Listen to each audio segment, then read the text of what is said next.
اعوذ باللہ من الشیطان الرجیم بسم اللہ الرحمن الرحیم اللہم صلی علی سیدنا محمد وعلی آل سیدنا محمد بیعدد کل ذرۃ مئۃ الف الف مرتين سورہ البقرہ آیت نمبر 214۔ اچھا، اب ہم اللہ تعالیٰ سے ہدایت چاہتے ہیں، صراط مستقیم کا راستہ۔ صراط المستقیم کا راستہ کیا ہے؟ ابراہیم علیہ السلام نے صراط المستقیم پہ چل کے دکھایا، رسول پاک صلی اللہ علیہ وسلم نے صراط المستقیم پر چل کر دکھایا ہے۔ ابراہیم علیہ السلام کی زندگی کو لیں اگر ہم سمجھیں، جو اللہ تعالیٰ نے اس میں بتایا کہ انہوں نے اللہ کی خاطر تبلیغ کی، پھر اللہ کی خاطر اپنے باپ کو چھوڑا، پھر اپنے ملک کو چھوڑا، پھر اپنے ملک اس میں ڈالے گئے، آگ میں ڈالے گئے، پھر اپنے ملک کو چھوڑا، پھر اپنے بیٹے کو تنہا بیوی کو چھوڑا، پھر اس کے بعد جب وہ جوان ہوا تو پھر اس پہ کے گلے پہ چھری پھیری۔ تو یہ تمام جتنی بھی تھی، یہ اللہ تعالیٰ نے ان کی آزمائشیں تھیں اور امتحانات تھے۔ تو جیسے ابراہیم علیہ السلام امتحانات میں، اور رسول پاک صلی اللہ علیہ وسلم اگر دیکھا جائے تو 10 سال تک آپ مکہ میں تبلیغ کرتے رہے، اور انتہائی تکلیف میں آپ نے وقت گزارا، اور لوگوں کی مصیبتیں اور تکلیفیں، یہاں تک کہ رسول پاک صلی اللہ علیہ وسلم جن کی وجہ سے کائنات بنی ہے اور انہیں کے نور سے بنی ہے، انہوں نے ان کے گلے میں پیٹھ پہ اجڑی ڈالی گئی، گلی میں رسیاں ڈالی گئی، چادریں ڈالی گئیں، کیا کیا پتھر طواف کے اس میں طائف میں جب گئے تھے تو وہاں پتھروں سے آپ کا استقبال کیا گیا۔ یعنی پھر 3 سال آپ ابھی شیبہ میں سوشل بائیکاٹ ان لوگوں نے کیا، تو یعنی 10 سال یہ، اور پھر اس کے بعد ان کو ان کے شہر سے نکال دیا، مکہ سے نکال دیا۔ تو اب آپ مدینہ آئے، مدینہ آنے کے بعد بھی ان لوگوں نے چین لینے نہیں دیا، اور پھر اس کے بعد ان لوگوں نے رسول پاک صلی اللہ علیہ وسلم نے، لیکن مدینہ آنے کے بعد ایک جماعت بن گئی، تو اس اللہ تعالیٰ کی اب پہلے بھی مدد آتی، لیکن اب جب جماعت بن گئی تو اب اللہ تعالیٰ نے ان کو جہاد کا حکم دیا۔ اچھا، اب یہ مکہ میں جب جو تکلیفیں تھیں، اتنی تکلیفیں دی گئیں کہ ایک صحابی رسول پاک صلی اللہ علیہ وسلم کے پاس آئے، حضور سے کہنے لگے، حضور ہم تو آپ کا کہنا مانتے ہیں اور اللہ کا حکم مانتے ہیں، قرآن کے مطابق زندگی گزار رہے ہیں، تو اللہ کی مدد کب آئے گی ہمیں؟ ہم تو اسلام پہ نہیں ہیں کیا؟ ہم دین اسلام پہ نہیں ہیں، حق پہ نہیں ہیں؟ تو رسول پاک صلی اللہ علیہ وسلم خانہ کعبہ کی دیوار کے ساتھ ٹیک لگائے تھے، آپ ایک دم اٹھے اور انتہائی جلال میں، اور آپ نے فرمایا کہ تمہیں معلوم نہیں ہے کہ تم سے جو پہلے قومیں تھیں، اللہ تعالیٰ نے اوپر ذکر کیا ہے کہ تم اپنے بنی اسرائیل کی ان قوموں کو دیکھو، ان کے ان جو پیغمبروں کے جو ماننے والے تھے، ان کو تو اتنی، یہاں تک کہ پیغمبروں کو بھی اتنی تکلیفیں دی گئیں کہ ان کے سروں پہ آرا رکھ کے ان کے جسم کے 2 ٹکڑے کر دیے گئے۔ تو کہنے کا مطلب یہ ہے کہ جو اللہ کو لے گا تو اس کو، اور پھر دوسرا ایک جنت فری نہیں ہے، اللہ کا دیدار فری نہیں ہے، اس کے لیے آپ کو جد و جہد کرنی ہے۔ تو یہاں اللہ تعالیٰ مجھے بتا رہا ہے کہ دیکھو، تم اگر چاہتے ہو کہ تمہیں جنت ملے، میرا دیدار ملے، سیدھا راستہ ہو، تو اس کے لیے تمہیں یہ کچھ، اللہ کہتا ہے ام حسبتم ان تدخلوا الجنت، اللہ کہتا ہے کیا تم اس خیال میں ہو کہ تم جنت میں داخل ہو جاؤ گے؟ وَلَمَّا يَأْتِكُم مَّثَلُ الَّذِينَ خَلَوْا مِن قَبْلِكُم، تم نے تو دیکھا نہیں پہلے قوموں کے ساتھ کیا ہوا، یعنی لوگوں نے ان کے ساتھ کیا کیا۔ رائے تمام پیغمبروں کے ساتھ لوگوں نے، ان کی قوم نے سختیاں تکلیفیں، ایسے رسول پاک صلی اللہ علیہ وسلم کے ساتھ۔ تو اس کا مطلب یہ ہے کہ اس راستے میں بغیر امتحانات کے، بغیر ٹیسٹ کے، بغیر تن من دھن قربان کے بات نہیں بنے گی، آسان نہیں ہے۔ جس طریقے سے ہم اسلام پہ عمل کر رہے ہیں تو وہ ہمارا اسلام نہیں ہے، وہ ہم شیطان کے نقش قدم پر چل رہے ہیں، کیونکہ ہم اللہ کی مرضی کو ہم نے نہیں لیا۔ سب سے پہلے ہمیں نیت بنانی ہوتی ہے اور مقصد زندگی اللہ کو بنانا ہے تو بات بنے گی. اچھا جب نیت بنا لیا اور اللہ کو مقصد زندگی بنا لیا تو اب قرآن و سنت اور اپنے مرشد کے آگے سلنڈر کرنا ہوگا. اب وہ قرآن و سنت کے مطابق زندگی گزارنی، اپنی مرضی تو ختم. اچھا جب اپنی مرضی ختم اور اللہ اور رسول کی مرضی پہ چلیں گے تو سختیاں تو آئیں گی. لوگ ایک طرف جا رہے ہیں، ہم دوسری طرف جا رہے ہیں، تکلیفیں تو ہوں گی، بھوک پیاس. تو یہاں اللہ تعالیٰ مجھے بتا رہا ہے کہ تم نے پہلوں پہ جو تکلیفیں گزری پیغمبروں پہ، تو ایسے تو جنت خالی کلمہ پڑھنے سے تو تمہیں جنت نہیں ملے گی، یا خالی نماز روزہ حج اور زکوٰۃ دینے سے تو جنت نہیں ملے گی. تمہیں نیت بنانی ہے اور باقاعدہ اپنی پوری زندگی اللہ اور رسول کے حکم کے مطابق اپنی مرضی چھوڑ کے اللہ کی مرضی کے مطابق زندگی گزارو گے تو اللہ کہہ رہا ہے کہ اس راستے میں تمہارے پاس مستہم الباساء، ان لوگوں کو اللہ تعالیٰ پہلے کے لوگوں کو بتا رہا ہے کہ اتنی تکلیف ان کو، شدید تکلیف، لباس کی بھی، بھوک کی بھی، والضراء، اتنی تکلیف، والضراء والزلزلوا، اتنی تکلیفیں پہنچائی گئی کہ انہیں لرزا دیا گیا. اتنی تکلیفیں پہنچائی گئیں، اتنی تکلیفیں آئیں. اب پہنچائے گا کون؟ اللہ ہی کے امتحانات تھے. اللہ اب جیسے ابراہیم علیہ السلام سارے امتحانات سے آگ میں گئے، کس طریقے سے آپ قوم وطن سے نکلے، بچے کو، یہ تمام چیزیں جو ہے اس راستے میں آئیں گی اور ہر انسان کے آئیں گی. جو بھی اللہ اور رسول کا راستہ لے لے گا، یہ آپ لوگ اور سے سن لیں، جو اللہ اور رسول کا راستہ لے گا اس کو اپنے تن من دھن کی قربانی دینی ہے، ہر وقت اس کے لیے تیار رہنا ہے. اس کو جو اس راستے میں تکلیفیں آئیں گی اس کو مستقل مزاجی سے ان تکلیفوں کو صبر سے اس سے برداشت کرنا ہے. اور لیکن اب یہ بھی نہیں ہے کہ جب تکلیفیں آئیں گی تو اللہ کی مدد نہیں ہوگی. نہیں، ہمیں تو اللہ پہ یقین ہے کہ اللہ کا ہمارا ساتھ ہوگا. اب دنیا اگر دیکھا جائے کہ دنیا کے جو جتنی بار علم ہے بغیر امتحانات کے اور بغیر ٹیسٹوں کے محنت کے تو نہیں ہو سکتا. ہم بغیر محنت کے، بغیر استاد کے تو ہم ڈاکٹر انجینئر یہ نہیں بن سکتے. اسی طرح قرآن سب سے بڑی عظیم کتاب ہے. تو اب جب ہم قرآن کے مطابق زندگی گزاریں گے، رسول پاک صلی اللہ علیہ وسلم کا طریقہ لیں گے، ایک اللہ کا ایک نیک بندے کے سامنے جائیں گے تو ہمیں وہی مراحل آ سکتے ہیں، آئیں گے. دونوں چیزیں ہیں کہ جیسے علامہ اقبال نے کہا ہے کہ میں جب سوچتا ہوں کہ کلمہ گویم کلمہ پڑھوں گا تو میں لرز جاتا ہوں، کیونکہ اس میں سوائے آزمائشوں کے اور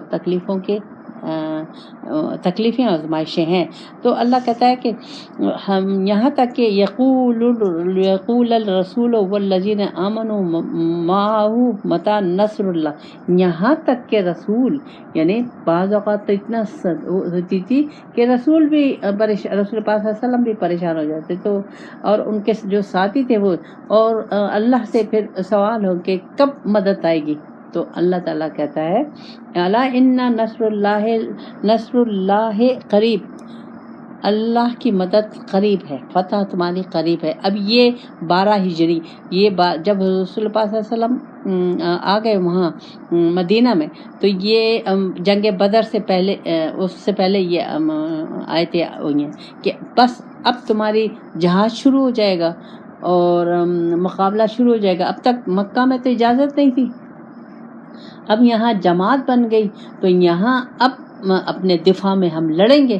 تو اب دفاع میں لڑیں گے تو ظاہر ہے جو ہم پہ حملہ کرے گا اس سے مقابلہ کریں گے. تو اب یہاں اب اللہ کی مدد شروع ہو گئی. تو اسی طرح اب اس کو ہمیں سوچنا چاہیے کہ اس کو ہمارے لیے کیا ہے، ہمارے لیے اس میں کیا ہے. تو اللہ ہمارے لیے بھی بالکل بہن ہی یہی چیز ہے کہ آپ اگر سمجھیں کہ ہم صرف نماز روزہ اور زکوٰۃ اور خیرات یہ کرنے سے ہم جنت مل جائے گی، اللہ کا دیدار مل جائے گا، یہ سوال ہی نہیں پیدا ہوتا ہے. اس کے لیے آپ کو باقاعدہ نیت بنانی ہے، آپ کو مستقل مزاجی سے قرآن و سنت اور اپنے استاد کے کہنے پر چلنا ہوگا. اس راستے میں، اس چلنے میں، وہ ہدایت کا راستہ ہے، وہ سیدھا صراط المستقیم کا راستہ ہے. تو اس راستے میں اب جو بھی تکلیفیں آئیں گی، جو یہ تکلیفیں اللہ کو معلوم ہے، ہو سکتا ہے ابراہیم علیہ السلام کی طرح ہمیں قربانیاں دینا پڑے، ہو سکتا ہے ہمیں رسول پاک صلی اللہ علیہ وسلم کی طرح قربانیاں دینا پڑے، اپنے ہم مال سے بھی جائیں، جان سے بھی جائیں، بچوں سے بھی جائیں، بیوی سے بھی جائے، شوہر سے بھی جائے، جو اللہ چاہے گا، جیسا اللہ چاہے گا اس ہمیں ہر وقت تیار ہونا ہے، بجائے اس کے کہ میں پریشان ہو جاؤں۔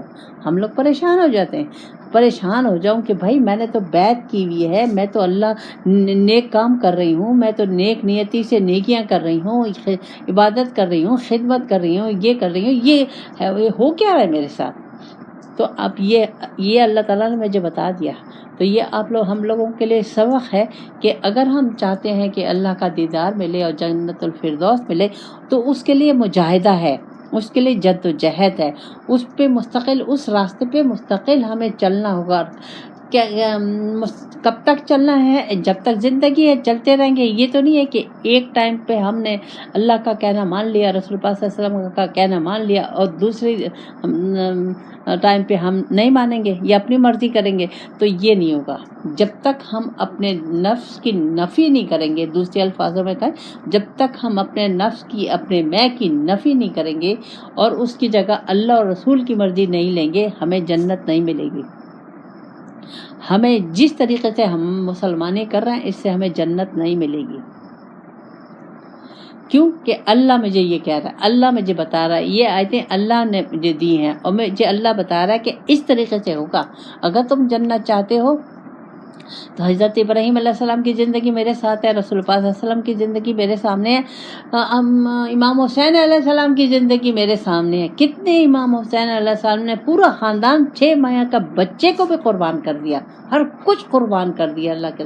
اب یہ اللہ کی مرضی ہے کہ مجھ سے اور آپ سے کس طرح کی قربانی لیتا ہے، کس طریقے کی مشکلات آتی ہیں۔ تو مجھے اپنے ذہن کو، اپنے ایمان کو مضبوط کرنا ہے، اپنی یقین کو مضبوط کرنا ہے کہ نہیں، میں نے تو اللہ کا راستہ لے لیا ہے اور اب میں اپنی مرضی نہیں کروں گی، اب میں تمام پوری زندگی اللہ اور رسول کے حکم کے مطابق زندگی گزاروں گی، بھلے اس میں کتنی بھی تکلیفیں آئیں، شوہر سے کتنی بھی تکلیفیں آئیں، رشتہ داروں سے کتنی بھی تکلیفیں آئیں، محلے والوں سے کتنی تکلیفیں آئیں، بزنس کا نقصان ہو، جاب کا نقصان ہو، ہر چیز کا، اولاد کا نقصان، سب یہ ہے۔ تو اس چیز کے لیے ہم لوگوں کو تیار ہونا چاہیے۔ کیوں کہ اس میں مولانا روم نے فرمایا کہ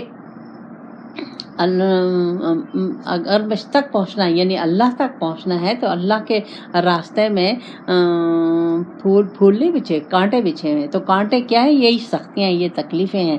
تو اس طریقے سے اللہ تعالیٰ ہمیں فرماتا ہے۔ اب اس میں دیکھیں ایک اور نقطہ اس سے نکلتا ہے، وہ نقطہ یہ نکلتا ہے کہ جب ہم اپنا مقصد اللہ لے لیتے ہیں، رسول پاک صلی اللہ علیہ وسلم لے لیتے ہیں اور ایک اللہ والے کے سامنے ہم بیعت کر لیتے ہیں، اور ہم نے جب بیعت کی تو ہمارے اس کا مطلب یہ ہے کہ میں نے اپنی جان، اپنا تن، من، دھن سب اللہ کو دے دیا۔ اب مجھے یعنی اللہ کے نیک بندے کے سامنے میں بیعت کر رہی ہوں، تو میں اب اللہ کی مرضی کے مطابق سب کچھ میں اس بندے کو آگے میں سلنڈر کر رہی ہوں، میں اس کو تسلیم کر رہی ہوں۔ اب وہ جو کہے گا، جو مجھ سے کام لے گا، جیسی مجھے کہے گا میں وہ کروں گی اس میں، اور انہی کے لیے اپنی زندگی کو، انہی کے لیے میں نے زندگی کو اپنا میں نے وقف کر دیا۔ اچھا، اس میں ایک واقعہ اب وقف کرنے کی، اگر جیسے کہ صحابہ، ان میں خالی مرد نہیں تھے، عورتیں بھی تھیں، وہ بھی ہر وقت تن من دھن قربان کرنے کے لیے تیار رہتی تھی۔ اس میں ایک واقعہ میں آپ کو سناؤں، حضرت جنگ احد کا۔ جنگ احد میں مسلمانوں کو شکست ہوئی تھی، پہلے فتح ہوئی پھر شکست ہوئی۔ تو ایک عورت کو جب مدینہ میں پتہ چلا، وہ عورت تو گھر میں تھی، جب اسے پتہ چلا کہ بھائی مسلمان شہید ہو رہے تو وہ بھاگی نکلتی، اب بھاگ رہی ہے۔ راستے میں کوئی ملا، صحابی کوئی ملے تو اس سے پوچھا سب خیریت ہے؟ تو اس نے، اس صحابی نے کہا کہ تمہارے باپ شہید ہو گئے۔ انہوں نے کہا چھوڑو، باپ کو چھوڑو، رسول پاک صلی اللہ علیہ وسلم کا بتاؤ۔ پھر وہ آگے چلی، پھر کوئی ملا، سب خیریت ہے؟ تمہارا شوہر شہید ہو گیا۔ انہوں نے کہا شوہر کو چھوڑو، رسول پاک صلی اللہ علیہ وسلم ٹھیک ہے۔ یا پھر آگے گئی، پھر کہا کہ تمہارا بھائی شہید ہو گیا، بھائی کو چھوڑو، رسول پاک صلی اللہ علیہ وسلم کا بتاؤ، وہ ٹھیک ہیں، وہ خیریت سے ہیں۔ پھر انہوں نے کہا آگے چلی، پھر انہوں نے کہا تمہارا بیٹا شہید ہو گیا۔ اس نے کہا صرف رسول پاک صلی اللہ علیہ وسلم کا مجھے بتاؤ، وہ خیریت سے ہیں، یہ ہے وہ چیز، یہ ہے وہ محبت، یہ ہے وہ عشق کہ اللہ اور رسول کے آگے، اپنے مرشد کے آگے سب صفر ہے، صفر ہونا چاہیے۔ تو ہمیں اس طریقے سے اب پوری آیتیں آگے جو آئیں گی وہ اسی طریقے سے آئیں گی کہ آپ کو اب زندگی، اگر آپ نے نیت کر لی ہے، ارادہ کر لیا ہے اللہ اور رسول کی حکم کے مطابق زندگی گزارنے کا، اللہ کے دیدار کا، جنت الفردوس کا۔ ہمیں جنت نہیں معلوم جنت کیسی ہے، بس رسول پاک صلی اللہ علیہ وسلم نے کہہ دیا، جو کہہ دیا قرآن میں جو آ گیا ہمارا اس پہ یقین ہے۔ لیکن اب سب سے بڑا یہ ہے کہ اللہ کا دیدار، تو اللہ کا دیدار ہمیں چاہیے، تو اس کے لیے تو مجھے تن من دھن سب قربان کرنا ہوگا۔ اب باقی آیتیں جو آئیں گی وہ ہمیں طریقہ سکھایا جائے گا کہ اس طریقے سے تمہیں کرنا ہے۔ تو ہمیں یہ نیت کرنی ہے کہ ہم بس اب باقی زندگی اپنی مرضی سے نہیں گزاریں گے، ہم اللہ کی مرضی کو جان کے رسول پاک صلی اللہ علیہ وسلم کے نقش قدم پر چلتے ہوئے اپنے